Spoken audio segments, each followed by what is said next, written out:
മുൻമന്ത്രിയും മുതിർന്ന കോൺഗ്രസ് നേതാവുമായ ടി.എച്ച്. മുസ്തഫ അന്തരിച്ചു. 82 വയസ്സായിരുന്നു. കൊച്ചിയിലെ സ്വകാര്യ ആശുപത്രിയിലായിരുന്നു അന്ത്യം. കെ. കരുണാകരൻ മന്ത്രിസഭയിലെ അംഗമായിരുന്നു. 5 തവണ MLA ആയിരുന്നു. വിശദാംശങ്ങളുമായി നിതിൻ പ്രഭാകരൻ ചേരുന്നു. നിതിൻ, കോൺഗ്രസിലെ രാഷ്ട്രീയത്തിലും കേരള രാഷ്ട്രീയത്തിലുമൊക്കെ വളരെ പ്രധാനപ്പെട്ട വ്യക്തിത്വമായിരുന്നു ടി.എച്ച്. മുസ്തഫ.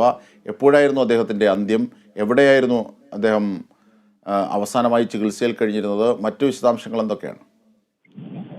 അജിംഷാദ്, മുതിർന്ന കോൺഗ്രസ് നേതാവും മുൻ മന്ത്രിയുമായ ടി.എച്ച്. മുസ്തഫ ഇന്ന് രാവിലെ 6 മണിയോടുകൂടി എറണാകുളത്തെ സ്വകാര്യ ആശുപത്രിയിൽ വാർദ്ധക്യ സഹജമായ അസുഖങ്ങളെ തുടർന്ന് ചികിത്സയിലിരിക്കെയാണ് അന്ത്യം സംഭവിച്ചത്.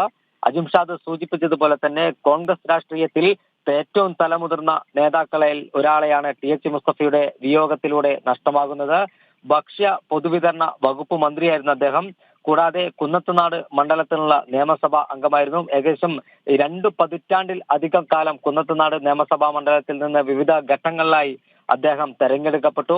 അദ്ദേഹത്തിന്റെ ഏറ്റവും പ്രധാനപ്പെട്ട കാലം 91-95 9ാം കേരള നിയമസഭയിൽ കെ. കരുണാകരൻ മന്ത്രിസഭയിൽ ഭക്ഷ്യ പൊതുവിതരണ വകുപ്പ് മന്ത്രിയായി പ്രവർത്തിച്ചപ്പോൾ അദ്ദേഹം നടപ്പിലാക്കിയ പ്രവർത്തനങ്ങൾ, അദ്ദേഹത്തിന്റെ ഇടപെടലുകൾ. തീർച്ചയായും നിതിൻ, ഞാൻ വിശദാംശങ്ങളിലേക്ക് തിരിച്ചെത്താം. ഇപ്പോൾ നമ്മോടൊപ്പം മുതിർന്ന കോൺഗ്രസ് നേതാവ് ശ്രീ തിരുവഞ്ചൂർ രാധാകൃഷ്ണൻ ചേരുന്നു.